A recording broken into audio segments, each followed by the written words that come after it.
Like the video, subscribe my channel and press the bell icon to get notified। नाम है रोहीन।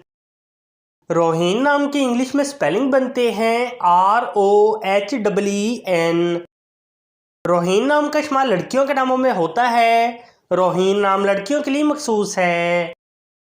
रोहीन नाम का मजहब मुस्लिम है। रोहीन नाम के मायने हैं लोहा और रूहें।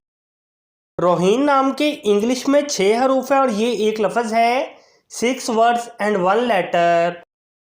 रोहीन नाम के उर्दू में 5 हरूफ है और ये एक लफ्ज़ है। अपने नाम का मीनिंग जानने के लिए कमेंट बॉक्स में लिखिए। चैनल को सब्सक्राइब कीजिए, वीडियो को लाइक और शेयर कीजिए। Thanks for watching.